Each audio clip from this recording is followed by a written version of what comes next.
Hello, my name is Steve Acker. I'm here at the Osceola County facility. Going to give a talk on the Civil War, more specifically on the Battle of Gettysburg, and more specifically on the fight around the Sherfy farm. I put together a novel called The Fight for a Gettysburg Farm.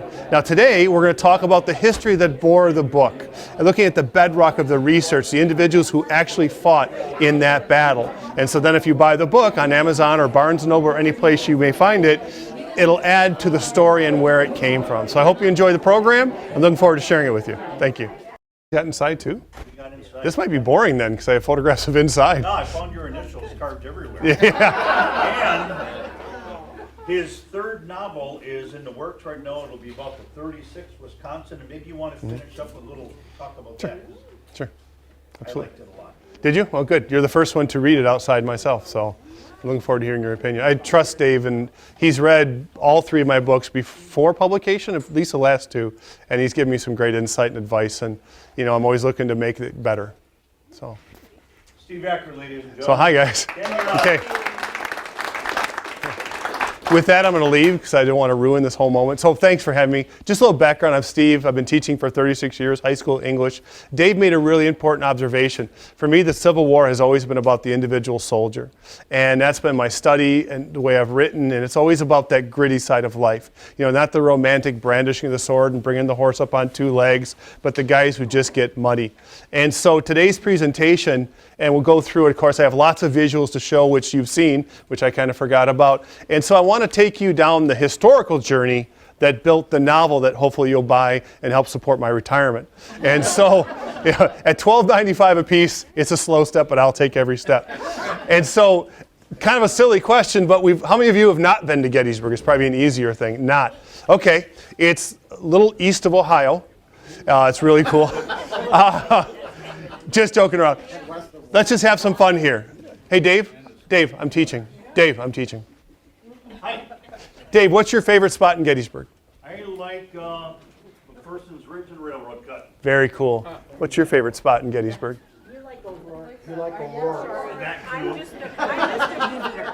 What's that? I'm just a visitor. I go with the expert. Okay. I don't have one. So, expert, your favorite spot? Tops because you can see. Yeah, you heard about the rehabilitation and what's happening with that. Hopefully it's done. Can I ask one more? Favorite spot? Yeah, in Gettysburg. Copse of trees. Day 3. Very cool. There's mine. Oh, yeah. Wow, I feel this is like a rerun of I Love Lucy. Sorry about this. But so long story short, school ends. My daughter and I drive to Detroit.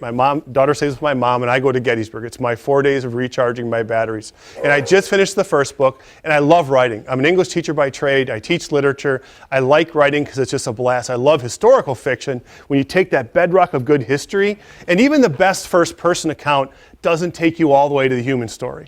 And so I was looking for something to do. So I'd hired a guide, and we're messing around with this area, and we see this pockmark in the wall. And he and I are talking about it. And I had known there was a Confederate battery that fired canister from 600 yards away. And we're doing this amateur searching forensics going like, well, the angle might be right. He pulls out a piece of canister. It fits. So for the next 2 years, this little chunk of broken brick became my study, my focus, my effort, my everything. This started out as a lecture for the Civil War Museum in Kenosha, and once I finished it, I knew I wanted to tell the story in fiction. For those who don't like historical fiction, I respect your point. For me, though, it gives me a chance to humanize the event. So I hope you enjoy the journey. And there it is in case you haven't seen it before. So, all right, Sherfy Farm. Beautiful place, isn't it? Well maintained, it's peaceful. I've been to Gettysburg a lot of times, and oftentimes I would drive past the house to get to the peach orchard. How many of us are guilty of that? Because that's the iconic location. Well, the house, I think, is more significant for the human story of it. Now, when you look at it, it's a very peaceful place. But when you hear these words from an actual participant, I think it'll change your perspective. This is really an imagination experience. Quote, "Every door, window, and sash of the Sherfy house was shivered to atoms. The barn was riddled like a sieve from base to roof, and cannon shot at every instant split its boards and timbers into showers of kindling wood. A shell burst under the load of rails beside it, whipped them in the air like straws in a whirlwind. Officers brandished swords and pistols and shouted commands that could not be heard from 20 feet away. Shell bursts over heads of infantry set up volcanoes of sand in front of the rear of the fighting line. Innumerable balloons of smoke floated over the field and marked where the shell had burst and sent their deadly messengers to the victims below. Can you kind of see it? You know, we go there, it's well maintained, nice picket fences, but that was happening right there. So now I'm standing on the bank of the barn looking toward the house. And if you think about the history, right now I parked my truck here. But in July 2nd, 1863, Lieutenant Stevenson put a 3-inch ordnance rifle there and started firing on Confederate troops. Now this comes from the after-action report of that unit. Quote, "They were in position but a few minutes when the enemy opened on its right section with about 20 guns, killed the teams of both guns, sweeping the right section out of position like a whirlwind. Lieutenant Stevenson, seeing they could do nothing, ordered his men to cover. Stevenson's saddle horse was badly wounded," this is cool, "and his revolver broken in the holster by a canister shot." So you think about that pockmark I told you, which was a canister shot, and now we're seeing more damage done by a canister shot. And in my head, I'm articulating, this is a story. What was happening here? And you can see it when you stand by this spot. Now, so you've been inside, correct? Most of you, or many of you have. Beautiful house, well maintained. Coming up the front stairwell, now historically there's like a living space back here, or a dining table. That would have been a bedroom. So imagine closing that off in a separate space. Then over here is the hardwood floors, the nice mantle. Mary Sherfy had an 8-day clock that we had to wind it every 8 days. Before they left on July 2nd, she wound the clock. When she returned, guess it was still working. When you think about all the things I'm going to share with you, that clock just kept striking its metronome, boom, boom, boom. And that was right there.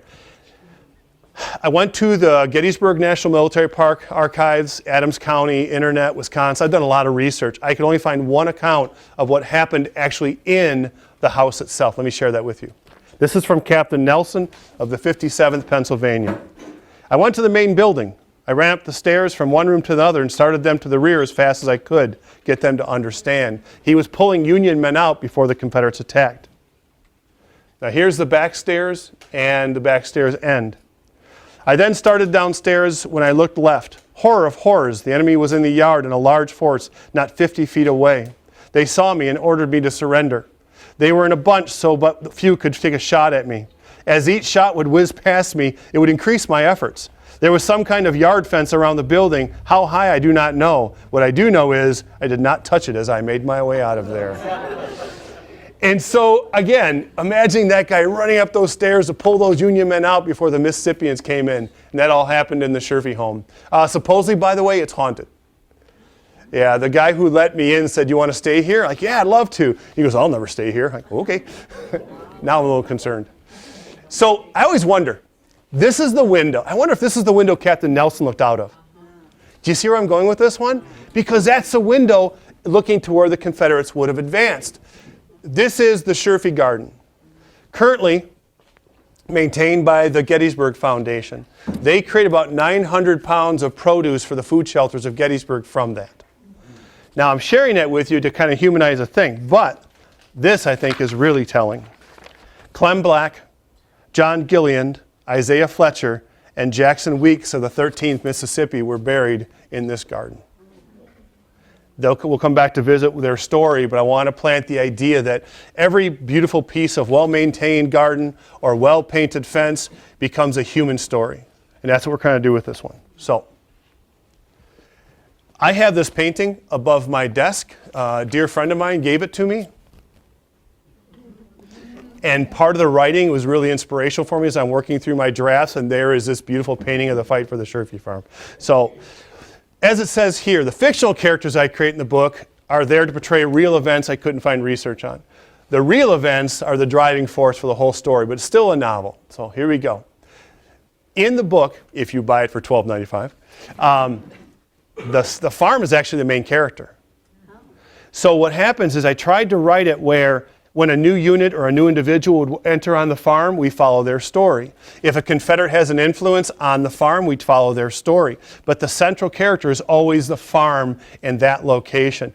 I had kind of written it thinking it'd be a cool thing to sit in those back Adirondack chairs behind the house and read the book on the spot. And maybe someday that'll happen. So that's the farm itself. You can see here's the house. This is the peach house, which was built to support their very growing peach industry.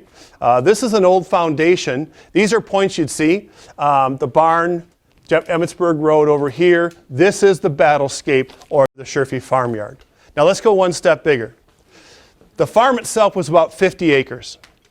In 1860, Sherfy called himself an orchard grower, not a farmer. He had over 1,000 trees on the property. And this breaks it down. This is the famous peach orchard right here. This is the one we all stop at to look at it and realize what happened on July 2nd. This area here across the Emmitsburg Road, this was a new orchard planted by the Sherfys in March of 1862. So come summer of 1863, you have these peach saplings. That will, if they produce and mature, will make the Sherfys very comfortable financially. That's why they built the peach house. You can see the house here. Now, this little chunk of land is the John Wentz property. 70-year-old strong unionist, his wife, and his daughter were living there in June and July of 1863. So that's the large picture. That's where most of the story takes place. And that's what it looks like today, if you remember. Yeah, it's not snowing there right the way. So we have the Wentz Foundation. We have the barn. Over here would be the new orchard all through this area. And so this is what we drive by as we try to find the history. How many of you are aware of the Elliott map? Paul, would you mind giving kind of a little tour of the Elliott map and what it represents? Basically what Elliott did was he cataloged as much as possible burials, whatever they could mark, Union and Confederate. Yep. Yeah. Now, it's not completely accurate, but it does represent something. If you look at these straight lines here, those represent Confederate burial. Those are Confederate dead on the Sherfy property. So you see why I showed you the various maps to lead you to this point in the photographs? These are the dead. If you see the lines with hash marks, those are Union dead buried there. This is before the National Cemetery and that sort of thing. And these small curly cues look like commas upside down. Those are dead horses, artillery horses. Yeah, oh, I know, exactly. So you think about, okay, here's Sherfy. He has a property that's estimated about $87,000 in today's money. He's a working farmer, orchard grower. It's starting to build. Do you see what's happening on his property? That's why the farm is the central character. Here is the farm in 1870, to give you a much more graphic, because we've seen a well-maintained 21st century version of it. Here are 3 cherry trees that were planted by the previous owner. And I want to share this with you. This is Joseph Sherfy. He was 51 years old at the time of the battle. His obituary said he was a good man. And everything I've read about him, he was a really solid citizen. He was a pastor of the Dunker Church, of the German Brethren Church. He was the father of 6 children. In 1842, he and his wife built the property you see here. And so he is, thanks to his efforts, a story we're hearing about today. This is the south side of the house. Do you see the yellow spot? Mm-hmm. Can you guess what's there? Yeah, I wanted to help a little bit. And there is Mary Sherfy, older. She was 42 at the time of the battle. And so that's Mr. and Mrs. Sherfy. Now, Mary Sherfy is a fascinating woman. She, before she married, was a lover of Andrew Jackson. Her and her mom were also raising silkworms. There was a serious attempt early in the country's history to develop a silkworm industry. So Mary Sherfy has a fine spool of silk. She sends it to Andrew Jackson. Andrew Jackson returns a letter to her. In the letter, on executive letterhead, "Thank you for supporting my policies," he sent her a loom, the letter, and an ornate copper bowl, which was, according to what I've studied, the highlight of her day. That was, if you stop by for tea, guess what you're going to hear the story of? The Sherfy pot. And so not only did she raise silkworms in the attic of the house, she also had 6 children, and her mother-in-law lived there as well, Grandma Hagen. So that's kind of the people who lived there before the battle. That's the human side, the people who worked the farm. That's Grandma Hagen's gravestone. Then comes the Army. On June 26th, Early's division comes through Gettysburg. It doesn't come too close to the house. On end of June, on Tuesday, Buford's cavalry rides by. I'm sure they stopped by for water, maybe stole a chicken. I can't prove it, but it makes sense, would it not? Yeah. On the morning of July 1st, Up comes First Corps, including those guys in the tall black hats. Probably stealing chickens for sure, especially the 6 Wisconsin guys. So John Buford shows up. Evening of July 1st, Federal Cavalry retires from that fight by Seminary Ridge. Caliph's battery, which was the battery assigned to Buford's division, they actually set up in Sherfy property. So now we've got boots on the ground. We have the Army deploying on the Sherfy property. I think it was a Pennsylvania regiment of cavalry also deployed as skirmishers on the Sherfy property. It is no longer a backwater. It is becoming the center of the Battle of Gettysburg. Daniel Sickles arrives with his corps late on the evening of July 1st. They march up the Emmitsburg Road, take a right by the peach orchard, and deploy. They send skirmishers out. Now we have federal infantry skirmishers again on the Sherfy property line. Are the Sherfys still there? Yes. Mary and Joseph and Grandma Hagan did send the 6 children away midday on July 1st. So they're gone. But Mr. and Mrs. Sherfy and Grandma Hagan are still there when all this is going around their house. Exactly. For those who are seeing my point, it's an incredible story. Where did they send those kids? I believe it was 2 taverns. It would have been behind, if that helped at all. Well, I went to Bob's house. Little Round Top, behind that. Okay. The thing is, though, it's a great question. They didn't know where the Rebs were coming. That's right. They could have sent them straight down to Emmitsburg, Maryland. Wouldn't that have been a mess? Or over to Fairfield. But fortunately, they sent them in that direction, and they were safe. So great question. All right, so Dan Sickles arrives. We know that story.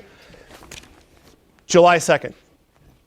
Federal cavalry, artillery on the Sherfy property, skirmishers as well. Then Dan Sickles begins his great movement forward. He brings his 2 divisions to the Emmitsburg Road because he knows better. We're not going to deal with that too much, except for one thing. There were 9 U.S. batteries that fought in and around the Sherfy property. 9 batteries times 6 guns times all those horses times all those wheels times all those men tearing up those peach saplings. Again, central character is the Sherfy farm. So this is the monument to the 1st Rhode Islander Buckland's Battery. I chose them as a focal point because they served right in the Sherfy New Orchard. There were 4 guns deployed there, and they actually put 2 guns in the Sherfy's front yard. I could never find out why, but I wonder if they didn't use the building just to kind of shield the Confederate fire and give them protection, a little bit of protection. I can't say for sure, but it seemed plausible why they'd plunk 2 guns right in the front yard. And so that's where it happens. Oops. I use this picture to illustrate how much vehicular and foot traffic was going through that new orchard. How many fences had to fall to get those guns set up right along the Emmitsburg Road. Now let me share this with you. Buckland's battery deployed around 3 o'clock. This comes from Lieutenant Freeborn. He says, quote, "We moved up and took position near the Emmitsburg Road under the heavy fire from the enemy. We commenced firing immediately, but they soon opened from different points, and owing to the peculiar formation of the line, we were at times exposed to a heavy crossfire." So now you've got Confederate fire coming from 2, almost 3 directions, plunking right on that new orchard where Buckland's battery would serve. Remember those horses we showed in that Elliott map? Those are Buckland's guns and Buckland's horses. This is George Randolph. He is the chief of artillery for the Union 3rd Corps. He is the man who was probably ordering these guns forward and putting them in position, trying to create a defensive position out of Sickles salient. And so he'll come back to our story just a little bit later. Everyone okay so far? Yep. Good. This is fun for me. Weird, huh? Now comes the Confederates. Yeah. 50 plus Confederate guns firing, converging fire on the Emmitsburg Ridge. Couldn't do it all in a novel, too much. So I focus on one battery in particular. This is Taylor's Virginia Battery. This is Osmond Taylor in command of the battery. So, Paul, ask me why I picked this regiment. Why did you pick this regiment, Steve? Because, Paul. Wow, we practiced for 2 hours. Remember that pockmark? My fault. Yeah. Remember that pockmark I showed you? Taylor's battery in his after-action report said I fired canister at target 600 yards away. Taylor's battery is about 600 yards from the Sherfy house. Now, I can never, I don't think anyone can definitively say in history, but that's a pretty good lean, don't you think? And so that's why I picked him. Now, there's another reason why I picked him. The ordnance sergeant of Taylor's Virginia Battery was born in Gettysburg. Anyone know the story? Remember I showed you the John Wentz house? Henry Wentz. Henry Wentz was directly involved of the firing of Confederate artillery against his own home. Now, did you know his family was there? Of course not. But he knew it was his house. And that's part of what happened. He had moved to Martinsburg, Virginia, now West Virginia, before the war. When the war started, he decided to join a Confederate battery, which is Taylor's Battery. So you can see why I thought they were an important story to share. There's so much human drama in there, way beyond what I'm sharing. So, May I ask a question? of course, Were the Wentz's home? John Wentz was. Mrs. Wentz and the sister had taken off. And we'll come back to that. It's a really good point. I can actually share it now if you want. Doesn't matter the chronology. So what happened is, July 2nd, they bombard everything. History tells us that Sickles retreated, and then Henry actually went back home. He's walking around the house. He goes in the cellar, and he sees his father sleeping. No one knows why. He never woke his father up. He wrote a note, stuck it on his lapel, and walked away. And as far as I understand, there's some variance, but he never came home again. I know. Doesn't that just beggar the question, why? There's a lot of theories like, well, he was a northern believer. Who knows, man? Fathers and sons don't always get along. You never know what happened, unless you read a novel. All right, so we got the artillery. We have all that stuff. Anyone know who this big fella is? Former Congressman? William Barksdale. Mississippi. He is going to be the leader of what was really the primary Confederate force, infantry force, that fights on the Sherfy property. And you can see in this map, 18th Mississippi, 13th, 17th, 21st. Here's the Sherfy property. That is why I wanted to focus on them, because they are directly in the line of that farmstead. And what's cool about this is, as he's preparing, he's standing before his officers, and he orders that his officers all dismount, except for him. He will stay mounted. Quick trivia for you, the horse he rode was a Yankee horse that swam across the Rappahannock in Fredericksburg of winter of '62, and he wouldn't give it back. And so this was his proud mount, and that's what he was going to ride into battle, this Union horse that swam across the river to the other side. Now, while the regiments are preparing, let's see, J.W. Duke of the 17th Mississippi tells that 10 men in each company got 20 extra rounds of ammunition. You can see how Barksdale was preparing for a very intense fight. There's a guy named Newt Nash, cool name. Newt Nash was a member of the 13th Mississippi. As he was marching up, he wrote a letter home, and in the letter he says that Pennsylvania is the richest, most beautiful country I ever beheld. And Gettysburg is just physically beautiful, is it not? Now, he did make this offhanded comment that he hated to see Yankees in possession of it. Corporate bias. But this is the kind of things that were happening with these Mississippians before they attack. This picture, I think, represents really well, because here is, in theory, Newt Nash in this tree line. This is the property fence line for the Sherfy property. The 63rd Pennsylvania would have been here as skirmishers. These Confederates forming here would cross this not too distant field and make their attack across the property itself. So Barksdale is given the command to go. Beaming, rides his horse around the front of the brigade. He was reported to be a horrible horseman, plopping like a sack of potatoes, 240 pounds. He halts in front of the 13th Mississippi and says, "Attention Mississippians, battalion forward." 1,600 men, 4 regiments start charging across that field at the quick time. I'm getting dramatic, aren't I? This is what the Sherfy farm would look like if you were that Mississippian. So you've seen it from the federal side, you've seen it from the family side, and now you're seeing it from the Mississippian's perspective. W.A. Love of the 13th says this: "The Yankee battery was on top of the rise, where there was a dwelling house and a barn and an orchard. It seemed as though you could hold up your hat and catch it full of grape."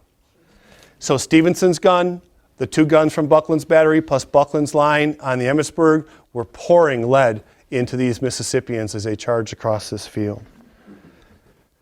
Now we're going to take a moment and go back a little bit. Because of where the Seminary Ridge or Emmitsburg Ridge kind of angles toward the seminary, the first actually infantry contact doesn't take place in the house. It takes place at the famous peach orchard. I chose this map because isn't the map itself even chaotic? when you look at all these various movements, there is no way I could tell this story effectively unless I spent my entire life studying it. But I chose one. This is Colonel Edward Bailey. He is 22 years old. He likes to duck hunt. With his can, no. Sorry, buddy, I had to do that.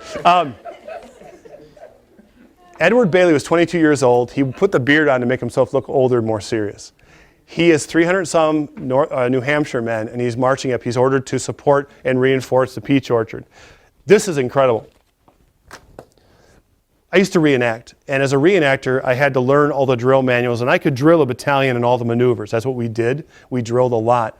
What he did under fire is he took his column, then he deployed them in column of companies. So he went from guys marching this way to 10 companies marching this way. Now, there are batteries, there are horses, there are wounded going backward, there's couriers, there's the trees, there's all this mess and this chaos. But through utter discipline and control, he able to deploy his regiment. Now, it's even crazier. He deploys half his regiment facing west towards the Mississippians. He deploys half his regiment facing south, where Kershaw, South Carolinians are preparing. This is all under fire and through all the impediment which I just described to you. So then he's in this position. There's a pause. 8 guys fall out from heat stroke on the way up to this position. Kershaw, South Carolinians are moving toward the Rose Farm, which is south. What does he do? He wheels the rest of his brigade or regiment, and now they're all facing south. For 20 minutes, he and the other Federals in this area will engage Kershaw, South Carolinians. Intense fight this way. But then what comes over here? Barksdale's Mississippians, the 21st Mississippi more specifically. He has a choice. If I stay this way, I will be rolled up. So this is an incredible maneuver. The command is, battalion, change fronts to the rear on the last company. Battalion about face, left half wheel march. He took his entire regiment facing this way, about faced them and broke them by company where they were facing the Mississippians. Now it gets even better. Because the drill manual says as soon as that first company's front is cleared, they can start firing. Company after company clears their front and starts firing into the advancing Mississippians. Edward Bailey's regiment does maneuvers like that a number of times through the course of the Peach Orchard fight. How many of you now see that place a little bit differently? Isn't that incredible? That's just one guy and one regiment, but that's what was happening here. All right. Now let's go back to the farm. This is the 114th Pennsylvania. This is Lieutenant Colonel Federico Cavada, born in Cuba. As you can see, they are Zouaves. They will be the infantry that goes directly into the Sherfy farmyard. Now I'm going to call this their first position. They came up to support Buckland's battery. They did not fight, so they were on the edge of the new orchard, lying down amongst the saplings. This is what one of them says, quote, The enemy opened on us the concentrated fire of his batteries, and immediately we were in the midst of a terrific shower of shot and shell, and every conceivable kind of missile which made terrible havoc among us. We threw ourselves upon the ground and for upwards to 2 hours passively endured the terrible ordeal, while death and destruction was dealt among us. None of the various duties which a soldier is called upon to perform and dangers that he is expected to face call for such bravery and endurance, and thus remaining passive under the enemy's artillery fire that got its range and from which there was no protection. So for 2.5 hours they laid there and just took it. Now I heard and read somewhere, how many of you guys know where the Whitworth guns are on the Gettysburg battlefield? Those are the rifled guns up by the Peace Light Memorial. Do you know where that's at? There were 2 Confederate cannons there that had the range to fire. Supposedly, they found Whitworth shells in the orchard. So they were getting fire from absolutely everywhere and enduring it. Yes? So how did that group do? I mean, what was their percentage casualty rate? We'll find out. Yeah, that's a great question. I have that for you. So this is their first position. They're lying there enduring a bombardment. Again, here's the Emmitsburg Road. You can see the Sherfy barn. There's the Wentz property. There's Buckland's battery. And there's the peach orchard. We'll call this position number 2. Again, I say, I've driven there more times than I can count. But how many times have I driven past this spot to go somewhere else? This is a great point for you. The 114th lost half its men right where the road stands. So next time you drive it, Take a moment and think about that. Here's the quote. The impetus of our advance carried us to the Emmitsburg Road in the face of murderous musketry fire on the advancing enemy. Reaching the road, we clambered over the fence and crossed it, Sherfy's house and outbuilding intervening between us and the approaching enemy. While advancing in this way, our men were loading and firing as rapidly as possible, and several times pauses were made, notably as we stood on the Emmitsburg Road and corrected the alignment, which was broken by clambering over the fence, and men were falling by the score. So literally half of their losses were here, fighting in this narrow space between this road net. I call this position 3 just to organize it for us.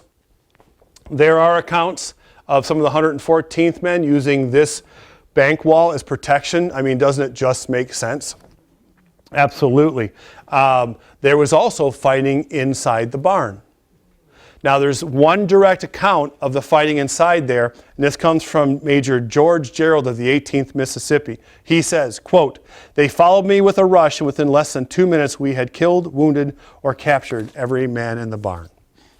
And so a brief, intense fight happening here, while Zouaves are fighting here, while Mississippians are moving here, and this is truly chaos. It's almost impossible to give a chronological order story, but it's all happening at the same time. So that help a little bit? And I have numbers for you as well. So here's where the imagination comes in. So I stood there, I took this photograph, leaning against the cold of that brick, imagining that entire area packed with Mississippi uniforms and a 13th Mississippi flag. This is a quote from a Mississippi guy showing us what it looked like. It says, quote, "The man carrying the colors was shot, and another picked it up and was going when he was shot. My brother said that it looked like there was no one going to pick it up again, so he went back and got it. He was carrying the flag and loading and shooting all the time. He turned around to tell the others to come on, and as he turned, a ball struck him in the hip. He fell, and while he was lying there, the bullets were flying all around him." And that happens all through here. Now, I did find one Mississippian who actually mentioned the Zouaves who were hiding behind this embankment, and he says, quote, "They killed a lot of our boys from that position." And so there's direct correlation to what was happening in that spot. And just to think, that's just a quiet little bank spot today, but not back then. Now, this is looking from the second. Dave, did you guys get to the second story? Yep. Okay. Did you look out this window? Great view of what's happening south. So to tie in the history, the 114th is over here. The 13th Mississippi is probably right about here. You can see over, probably easier with this, there's the peach orchard. The 21st Mississippi had cleared the peach orchard. They were heading down towards the Union gun line. The 17th is wheeling and now moving from back to front, about to flank the 114th Pennsylvania, who is focused in its direct front against overwhelming numbers. This comes from Captain Bowen of the 114th. Already they were in our left and our rear. It seemed as though we were surrounded and could not escape. A number of enlisted men being taken prisoner.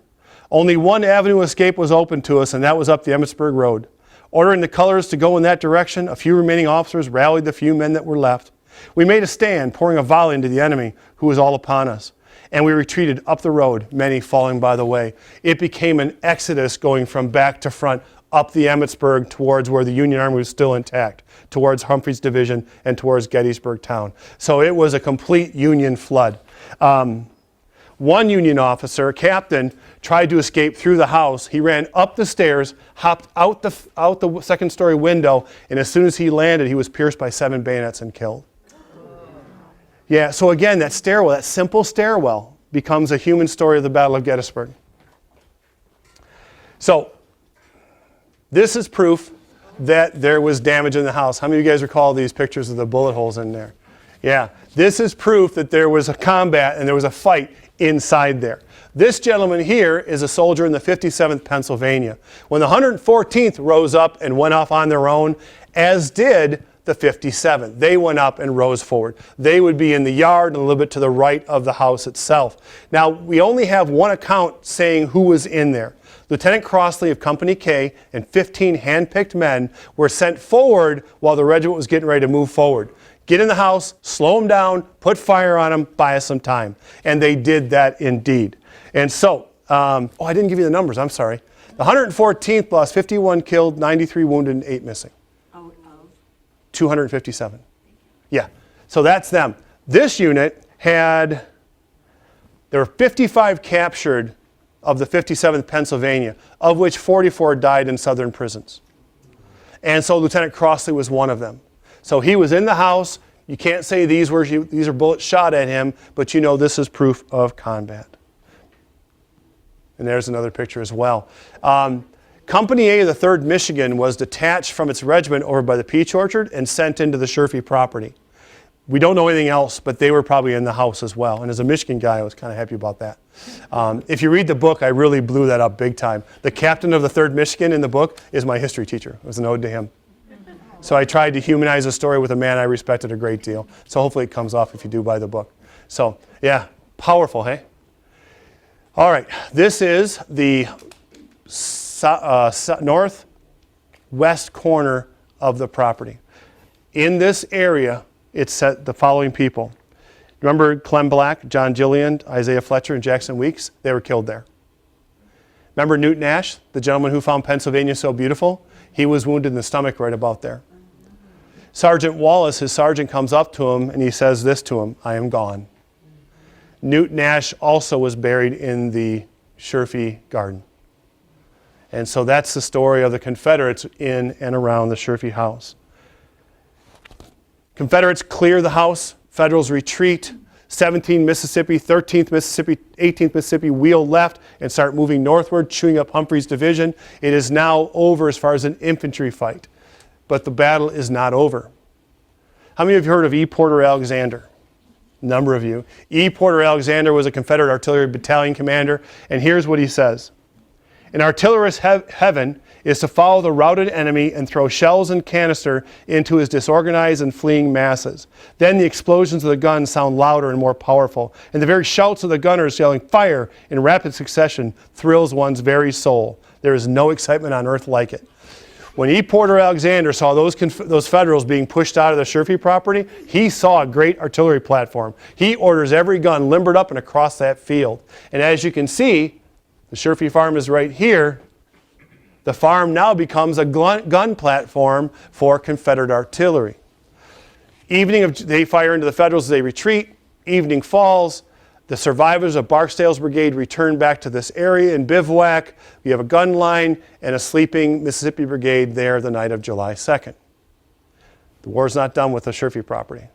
On July 3rd, these guns will participate in the Great Bombardment that was preceding Pickett's charge. This happens as well. This comes from a Confederate guy in Parker's Battery. Quote, "A large number of Northern soldiers had been put inside a nearby barn the night before. During the morning firing, an errant Union shell ignited the barn and threatened to incinerate its occupants. Captain Parker ordered a cessation of firing long enough to conduct a mission of mercy. Most of the wounded were saved, but apparently some could not be reached in time. Some of those Zouaves had been brought into the barn for protection. The barn catches alight, and they found 14 charred remains of Zouaves in that building. Now, they could have been there during the fight with the 18th or pulled and wounded, we don't know, but they definitely were in there. And so, if you go to the National Cemetery in Gettysburg, go to the Pennsylvania section, there is a long row of unidentified Pennsylvania Zouaves. Pretty safe assumption that's probably the boys who were in the Sherfy barn. So, July 4th, the Confederates retire. Actually, you know, the 20th Maine of Little Round Top fame, they occupy the Sherfy property. The 16th Michigan is assigned duty to bury the dead over by the Wentz house. The boys from the 20th Maine who were not happy to move, they were collecting weapons and collecting gear. I think it was 8 mule loads of muskets they found laying around the Sherfy property. And so that was happening on July 4th. On July 6th, Joseph Sherfy returns. Think about the July 2nd version of the Sherfy farm, and think about the July 6th version of the Sherfy farm. He and his son come back. This is an account from someone else describing the Sherfy property. The rebels had searched the house thoroughly, turning everything in drawers out, clothes, bonnets, towels, linens, etc., were found tramped in indistinguishable piles from the house outside the barnyard. 4 feather beds soaked with blood and bloody clothes and filth of every description were strewn about the house. Artillery maneuvers had left deep ruts in the ground, battle trash, guns, haversacks, blankets, bits of clothing, harnesses, broken caissons, canteen, paper, cartridge shells littered the ground. The bodies of horses rotted everywhere, moistened by a heavy rain on July 4 and cooked by the summer heat. Soldiers had pulled up or knocked down most every tree in the new peach orchard and damaged the mature trees severely. On July 7th, Mrs. Sherfy returns with the rest of the family. Many Gettysburg families left. It was too much damage. We'll find out with the Sherfys in just a moment. Here's a list of damage to the Sherfy property. South and west wall of the house, pockmarked, bullet marked. 7 shells hit the house total. One so severely caused a bow in the wall that had to be repaired. Interior of the house, perforated bullet holes. Barn, hog stable burned down. The windmill was damaged. They actually found a musket in one of the wells. Every inch of fence was torn down. 1 cow, 3 calves, 2 hogs were killed. Mrs. Sherfy's bowl, gone. Yeah, yeah. Of all the things, that's what bothers you? No, isn't it sad though? That thing she was so proud of? Yep. Good news, 8-day clock, still ticking. Which had to shock. I'm like, really, that's safe? Yeah, exactly. Okay, this is my favorite part. I get up in the attic. I'm weird. I don't care. Her silkworms were up there. When they returned home, the silkworms were dead. Probably from exposure because of the roof damage and all the rain and things like that, right? This is where I think it's fascinating. I wish I could get a better picture. When I was up there, I noticed something right away. All of this wood is mill-cut lumber, except for boom, boom, and boom. Those are made of logs. So maybe it's my imagination, but why would you use mill-cut lumber for the entire roof except for 3 logs? Unless, on July 6th, Joseph and his son Raphael had to fix the roof. And I have found nothing archaeologically or study-wise to say it did or did not happen. It's an old piece. I looked at it very carefully. My imagination was alight in that whole idea. Because if you moved in, what would be the first thing you'd do, right? Fix the roof. So who knows? Maybe it happened. All right. That first winter was a tough one. They actually got a donation from another church for $6 and thought that was a good day. It was a starving time. Many families left the Gettysburg area. The Sherfys did not. They had over 1,000 trees on the property on July 2nd. Only 114 bore fruit that summer. Now, the Sherfys have strong people of faith, strong work ethic, and kind of business savvy. By this point, the Sherfy farm, the peach orchard fight, was kind of like, had some notoriety to it. So they canned what jars were available, and they shipped them to Baltimore to get more money. Sherfy peaches. Smart, hey? This thing is amazing. The National Park Service actually has one of 3 existing mason jars with a Sherfy peach from the summer of 1863. I wouldn't eat it, but that's pretty cool. All right. So, monumentation period shows up. Veterans start putting up monuments. This is the monument to the 114th. This to the 57th Pennsylvania. There was a trolley line that toured the battlefield, for those who know it, and it would stop at the Sherfy house. Mrs. Sherfy was always very warm and inviting people, especially veterans who had served. She would show them around the property. In 1891, she received a letter from a guy, and this is what it says. You very kindly showed me through your house. You might recall that I told you that during the battle, I was the most time in the open cellar. Remember I pointed out the cellar? That's where he was. A year ago last July, I promised to send you a photograph of myself to be placed alongside those of my comrades in Company K, 63rd Pennsylvania, that you have hanging at your wall. He closes with this. I hope to visit Gettysburg again before I die. Mrs. Sherfy had a wall in her house of photographs of the veterans who came back to her house and her property. Yeah, absolutely. So I wrote a novel because I love the human story, plus I like writing, but it's all based on bedrock of history. I tried to do justice and show respect to it. I didn't take too many creative licenses. I tried to be accurate to the human experience. So that's it, folks. Thank you for listening.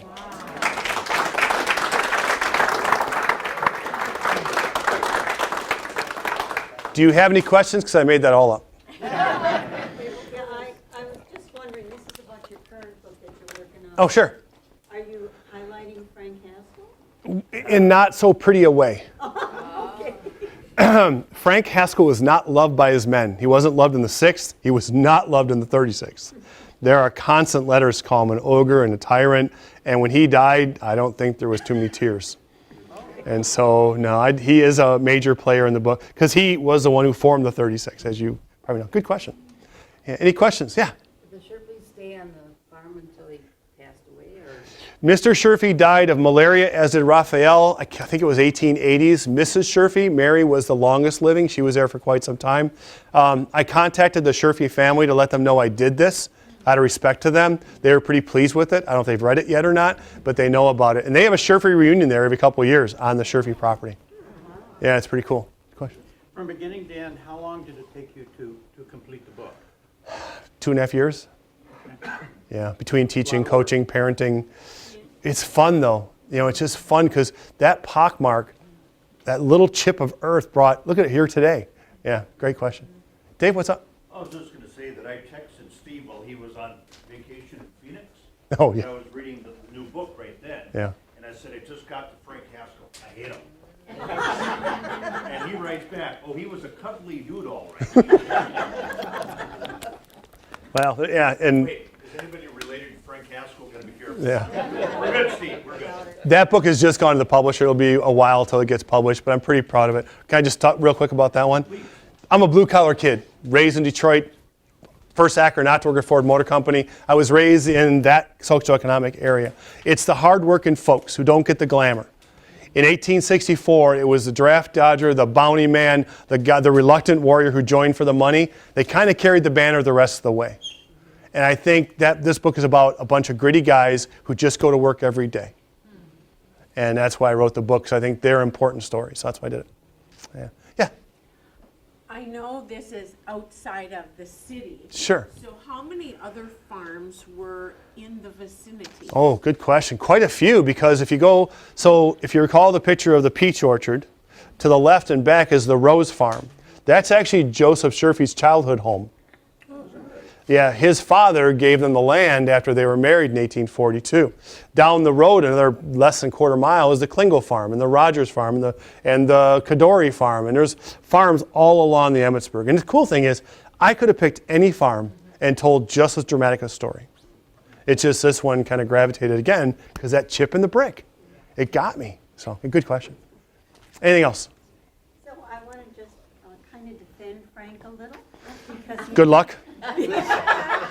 because he did a wonderful job of explaining his take on Yes. the Battle of Gettysburg. Beautiful writer. Yeah, I would not disagree with that. He's a beautiful writer, great orator. His motivations were self-serving.